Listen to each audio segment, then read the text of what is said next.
오늘 창세기 10장은 맨 마지막 절 한 절만을 읽었는데, 이 창세기 10장을 보시면 처음부터 마지막까지 정말 발음하기도 힘든 노아의 후손들의 이름들이 빽빽하게 기록되어 있습니다.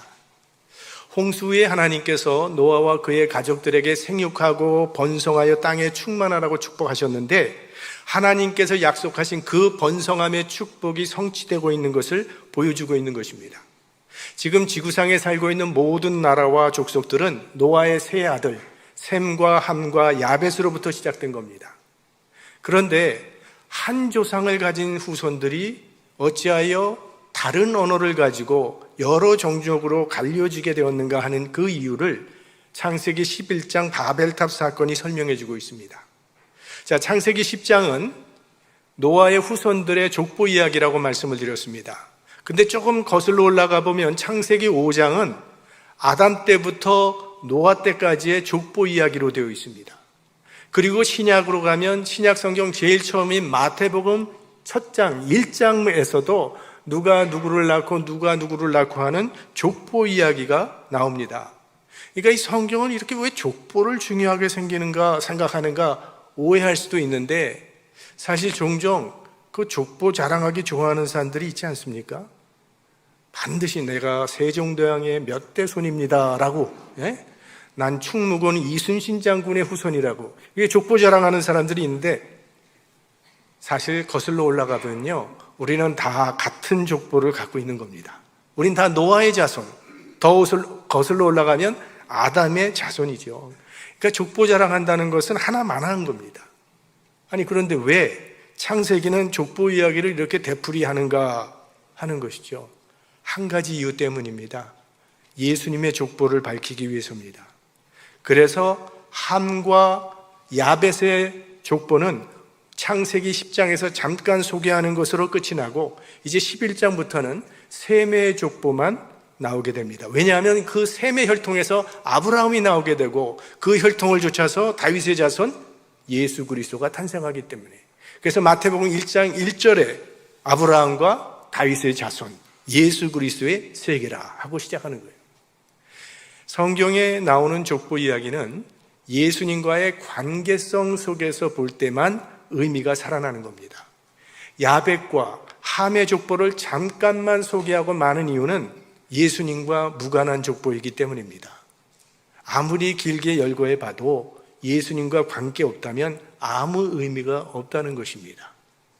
우리의 삶도 그렇습니다.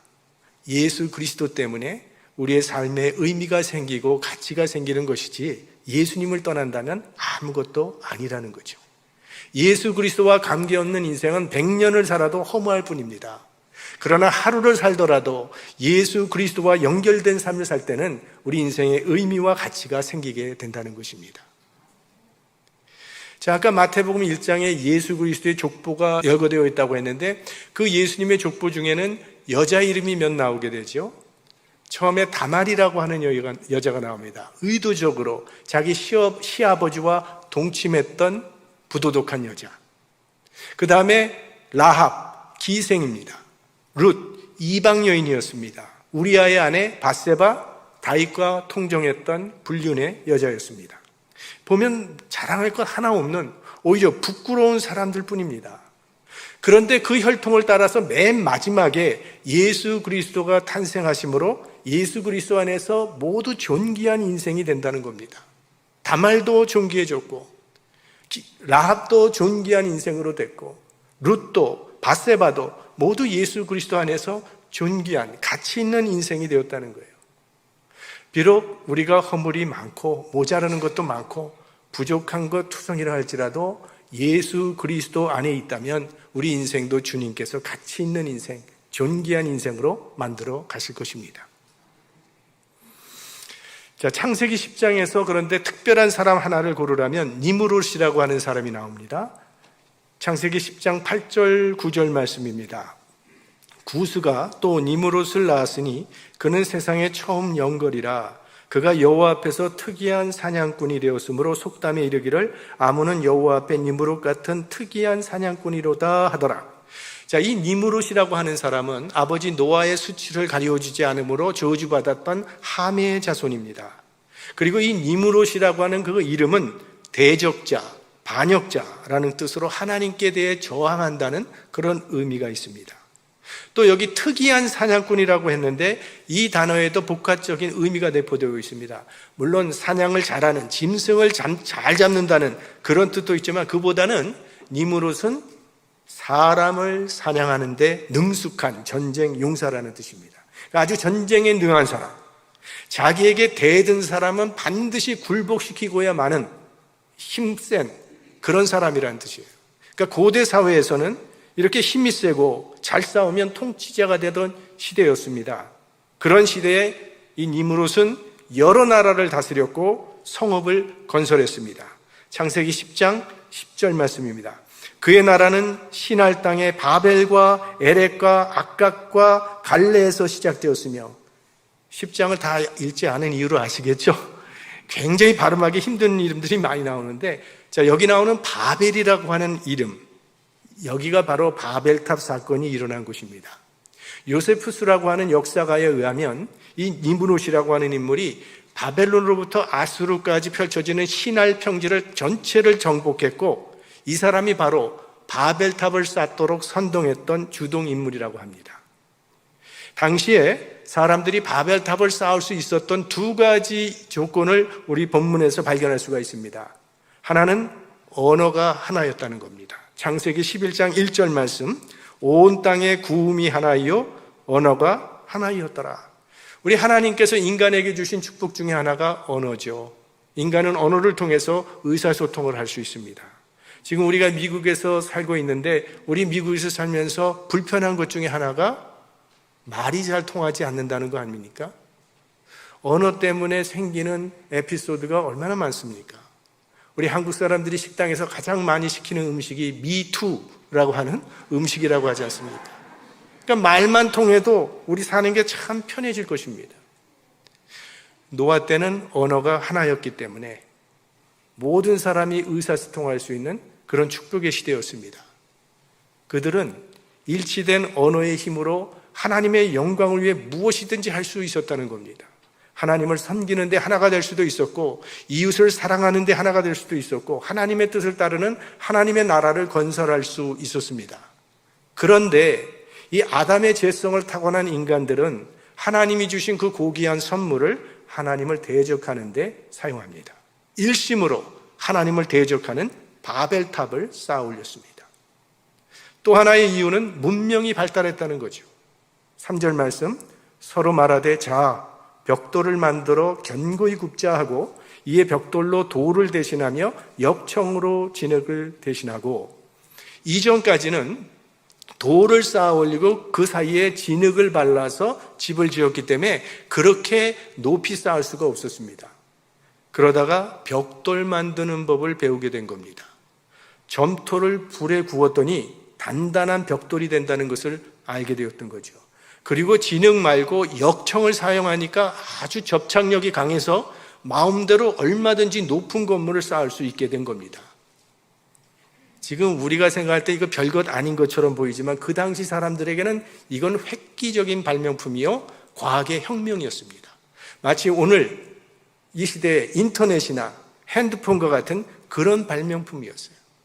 그래서 이 과학 문명의 발전을 자랑하면서 바벨탑을 쌓자고 했던 겁니다. 4절 말씀, 또 말하되 자 성과 대를 쌓아 대 꼭대기를 하늘에 닿게 하여 우리 이름을 내고 온 지면에 흩어짐을 면하자 하였더니, 여기 이 말씀 속에 바벨탑을 쌓은 목적이 세 가지로 나와 있습니다. 첫째, 하늘에 닿게 하자. 하나님께 가까이 가려고 그랬다면 얼마나 좋았겠습니까? 그 반대였습니다. 여기 닿게라고 하는 원문의 뜻이 맞선다, 대항한다 라는 뜻이에요. 그러니까 하나님께 맞서고 대항하기 위해서 바벨탑을 쌓았다는 말입니다. 바벨탑을 쌓기 시작한 시기가 노아의 홍수 이후임을 생각하면 왜 그들이 바벨탑을 쌓으려고 했는지 우리는 짐작할 수가 있을 겁니다. 노아 때 하나님께서 홍수로 세상을 심판하심으로 모든 사람들이 다 멸망당했다는 것을 그들은 알고 있습니다. 그래서 다시는 그런 홍수가 일어난다 할지라도 우리가 안전하게 피할 수 있는 하늘에 닿을 만한 높은 탑을 세우기로 했던 것입니다. 그러나 노아 때 사람들이 죽은 것은 홍수 때문이 아니었습니다. 죄 때문에 심판당한 것이었죠.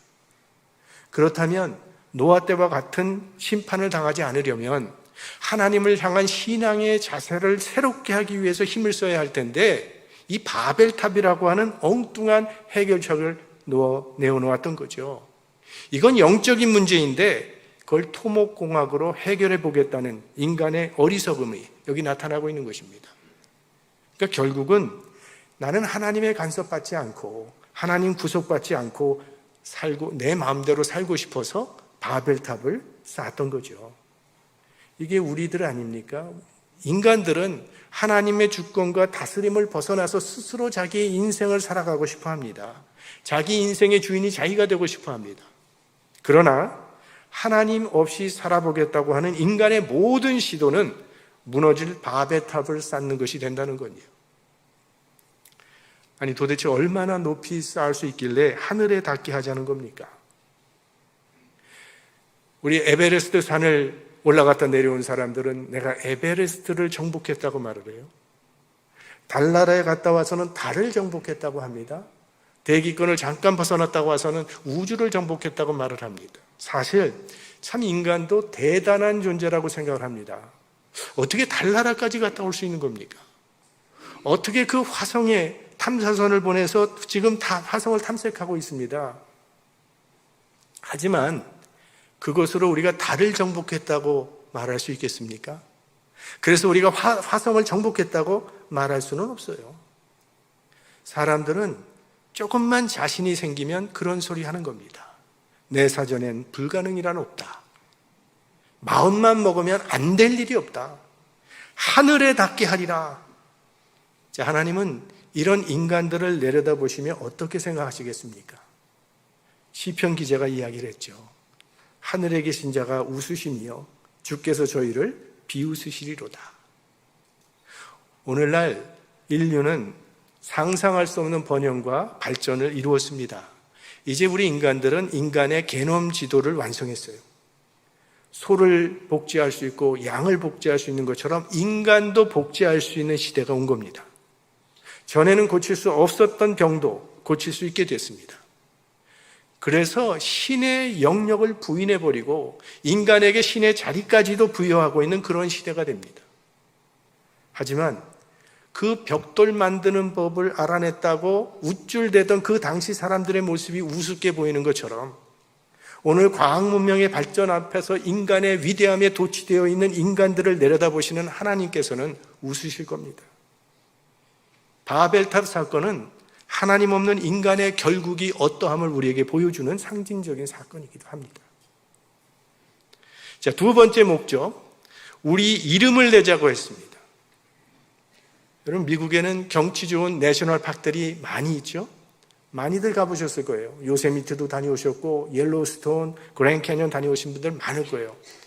우리가 그런 데 가서 경치를 감상하기 위해서 전망대에 올라가 보면 볼 수 있는 것이 또 하나 있는데 나무에 새겨져 있는 사람들 이름. 왔노라, 보았노라, 새겼노라. 여러분, 세계의 유명한 관광지마다요 사람들 이름이 빼곡히 적혀 있습니다. 사람들은 그 이름 석자 내기 위해서 많은 시간과 정력을 소비하며 고민하며 살아가고 있는 겁니다. 그 국회의원이라고 하는 그 세 글자 명판 하나 얻기 위해서 얼마나 고생을 합니까? 그 책상 위에 사장님, 회장님이라는 이름표 올려놓기 위해서 많은 수고들을 합니다. 저 금강산 다녀오신 분들의 이야기를 들어보면 금강산의 제일 좋은 곳마다 김일성 수령 이름들이 바위에 새겨놓았다고 합니다. 인간이 이 세상에 존재하는 제일 가는 목적은 하나님을 영화롭게 하기 위함이다. 이게 우리들의 신앙 고백입니다. 하나님의 이름을 높여드리는데 우리 인간의 목적이 있다는 거예요. 그런데 하나님의 이름을 높이지 않는 인생은 자기의 이름을 높이며 자기의 이름을 위하여 살아가게 됩니다. 그것은 바벨탑을 쌓는 것이 된다는 거예요.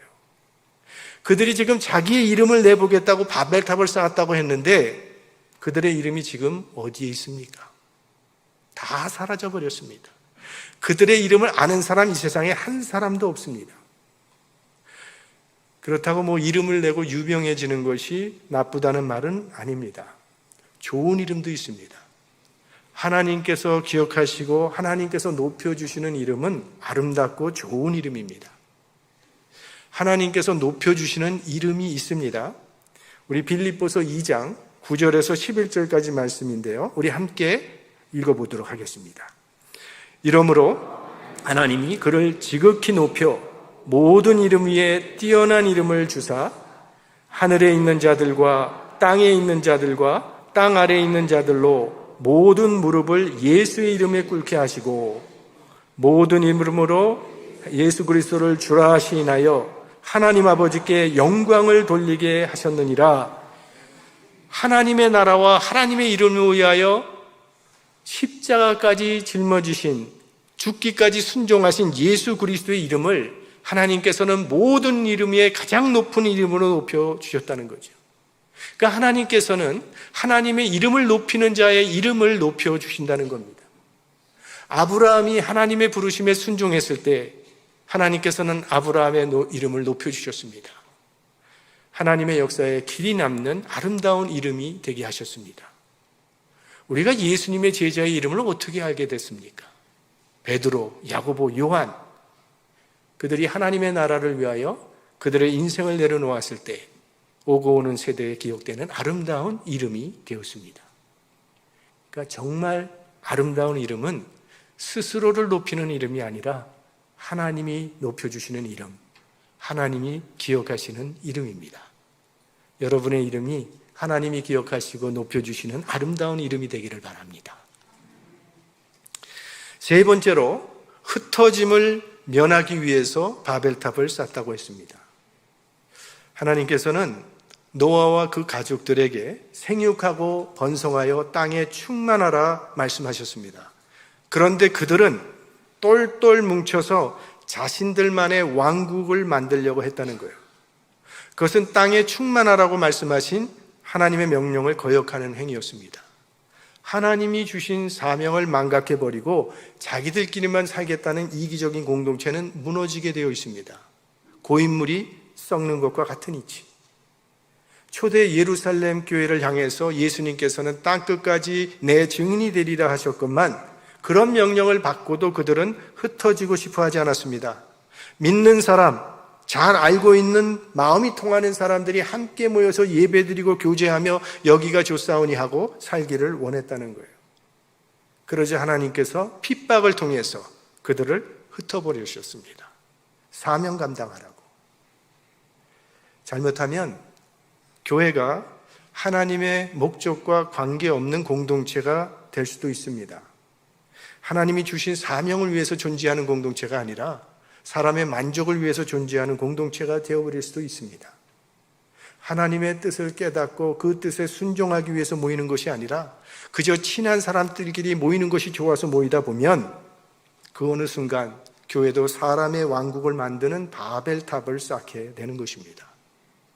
교회는 유람선이 아니라 전투함이라고 하는 그 말처럼 교회는 하나님의 뜻을 이루기 위해서 영적 전쟁을 싸울 그리스도의 군사를 세우는 사명 공동체입니다. 예수 그리스도처럼 하나님이 주신 그 사명 밑에 자기를 굴복시킬 줄 아는 예수 그리스도의 제자를 만드는 것이 교회입니다. 그래서 교회는 이 모이는 기능과 흩어지는 기능 두 가지를 잘 조화시켜야 합니다. 모이는 기능, 오늘처럼 이렇게 교회에 모여서 예배드리며 하나님의 말씀을 배우고 찬송하며 기도드리며 하나님께 경배하는 것을 말합니다. 그리고 흩어지는 기능은 우리의 사명 부분을 말합니다. 우리가 이렇게 열심히 모여서 기도하고 찬양하고 하나님의 말씀을 배워야 하는 이유는 흩어져서 우리에게 주신 사명을 감당하기 위해서 그 능력을 얻기 위해서 우리는 이렇게 모이는 것입니다. 예수님께서 너희는 세상의 소금이라고 하셨습니다. 이 세상의 소금이 흩어지지 않고 매일 소금끼리만 모여 있으면 어떻게 될까요? 사회 공동체처럼 너무 서구이 많아서 죽은 바다가 된다는 거죠. 우리는 교회에 머물기만 하는 그런 사회 공동체가 아니라 세상을 향해서 흘러가는 생수 공동체가 되어야 합니다. 예수 그리스도를 믿지 않는 사람들을 주님께로 인도할 사명이 내게 있기 때문에 우리는 세상을 향해서 끊임없이 나아가야 한다는 것입니다. 그래서 하나님께서 이 바벨탑 사건에 개입하십니다. 6절에서 8절까지의 말씀입니다. 여호와께서 가라사대 이 무리가 한 족속이요 언어도 하나이므로 이같이 시작하였으니 이후로는 그 경영하는 일을 금지할 수 없으리로다. 자, 우리가 내려가서 거기서 그들의 언어를 혼잡케 하여 그들로 서로 알아듣지 못하게 하자 하시고 여호와께서 거기서 그들을 온 지면에 흩으신 거로 그들이 성 쌓기를 그쳤더라. 우리 하나님은 인간이 하는 일을 지켜보고만 계신 분이 아니라 간섭하시고 참여하신 분이라는 것이 나타납니다. 인류가 영영 돌이킬 수 없는 그 자리까지 가지는 않도록 바로잡아 주시는 분이십니다. 만약 이 바벨탑을 쌓고 있는 인간들을 하나님께서 그대로 내버려 두셨다면 인간들은 일생을 헛된 일로 다 허비해버리고 말았을 것입니다. 그래서 바벨탑 쌓기를 멈추게 하신 것이죠. 하나님의 자비죠. 그리고 멈추게 하신 방법은 그들의 언어를 혼잡케 하신 것이었습니다. 이 바벨이라고 하는 말은 혼잡케 되다, 혼란하다라는 그런 뜻입니다. 자, 언어가 하나였는데 이제 혼잡케 되어버리니까 의사소통이 불가능해진 거죠. 벽돌 달라 그랬더니 물을 갖다 주니 일이 되어지질 않습니다. 그래서 사람들은 뿔뿔이 흩어지고 갈라져서 말과 관습과 문화가 달라졌고 인간 역사는 시기와 분쟁과 전쟁으로 얼룩져 왔던 것입니다. 하지만 이 언어를 혼잡케 해서 뿔뿔이 흩어지게 만드신 하나님의 심판 안에도 하나님의 자비와 긍휼이 들어있음을 보게 됩니다. 자, 사람들의 언어가 하나 돼서 한 집단이 되어버리면 하나님을 경배하고 하나님을 섬기는 그런 집단이 되는 것이 아니라 오히려 하나님을 대적하는 악의 집단이 되는 것을 하나님께서 보시고 그대로 내버려두면 이거 큰일 나겠구나. 죄가 마치 코로나 바이러스가 퍼져나가는 것처럼 온 인류에게 퍼져나가서 멸망되게 될 것이 뻔하게 보이는 겁니다.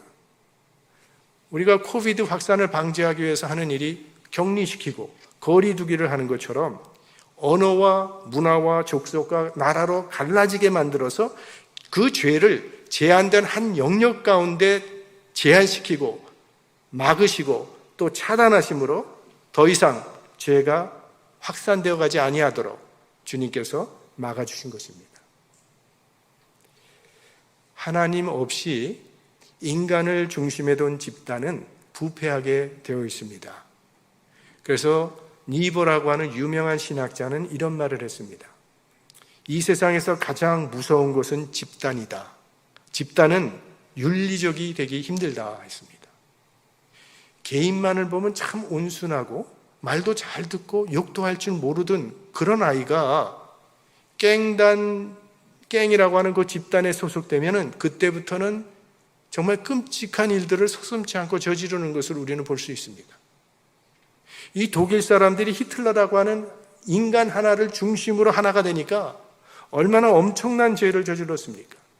이건 집단이기 때문에 가능했던 집단 악입니다. 그러니까 하나님 없이 인간을 중심으로 모인 집단은 이렇게 된다는 거예요. 그래서 하나님께서 뿔뿔이 흩어지게 만드신 것입니다. 그리고 그 대신에 하나님이 정말 원하시는 공동체를 만드시는데 그것이 교회입니다. 이 바벨탑에 대한 하나님의 대안은 교회입니다. 그리고 그것을 가능케 한 사건은 사도행전 2장에 나오는 오순절 다락방에 임했던 성령 강림의 사건입니다. 오순절에 여러 나라에서 여러 종족들이 이 절기를 지키기 위해서 예루살렘에 왔는데 그때 성령이 임했습니다. 그리고 성령 충만받은 사도들이 설교를 하는데 히브리어로 설교를 했는데 16개국 나라에서 온 사람들이 다 자기 나라 언어로 알아듣는 성령의 역사가 일어나는 것을 보게 됩니다. 그러니까 바벨탑에서 혼잡하게 되었던 그 언어가 오순절날 성령 안에서 하나가 되었다는 거예요. 이 바벨탑의 비극이 이 성령 안에서 해결된 겁니다. 성령 안에서 언어와 문화와 민족을 초월해서 마음이 통하고 뜻이 통하고 언어가 통하는 역사가 일어난 거예요. 그래서 그리스도인들은 헬라인이나 유대인이나 백인이나 흑인이나 황인이나 인종을 뛰어넘고 언어를 뛰어넘어 성령 안에서 하나 될 수가 있는 것입니다. 세계 역사는 민족과 민족이, 나라와 나라가, 인종과 인종 간에 갈려져서 끊임없이 싸우고 투정해 왔습니다. 모든 인류가 원하는 소원이 있다면 우리 가정이 하나가 되고 민족이 하나가 되고 세계가 하나 되는 평화로운 세상이 이루어지는 것을 바라고 있습니다. 그러나 두 사람밖에 안 되는 가장 작은 공동체인 부부조차도 한마음 된다는 것이 얼마나 어렵습니까? 그런데 어떻게 많은 사람들이 모이는 공동체가 한마음이 될 수 있고 민족이 한마음이 될 수 있고 세계가 하나가 될 수 있겠습니까? 성령 안에서만 가능한 일이라는 거예요. 그래서 교회가 해답입니다. 사도행전에 보면 한마음이라고 하는 말이 여기저기서 나오게 되는데 성도들이 한마음으로 떡을 떼며 마음을 같이하여 성전에 모이기를 힘쓰더라 이렇게 나와요. 성격이 다르고 신분이 다르고 언어가 다르고 생활 방식이 다른 사람들이 모였지만 성령께서 그 모든 다른 점을 극복하고 한마음이 되게 역사하신 것입니다. 우리 그리스도인들의 모임이라 할지라도 성령 안에서 모이지 않으면 별 수 없다는 거예요. 자기 이름을 높이고 자기의 왕국을 만드는 모임이 될 수밖에 없습니다. 그러나 우리의 심령이 성령 안에서 새로워져서 우리가 진정 하나님의 이름을 높이고 하나님의 나라를 구하게 될 때 우리는 모든 인간적인 차이를 뛰어넘어서 하나가 될 수 있다는 것입니다. 이것이 진정 하나님께서 원하시는 그리스도인의 하나됨의 모습입니다. 그런 하나님의 은혜가 우리의 모임 가운데도 이루어지기를 주의 이름으로 축원합니다.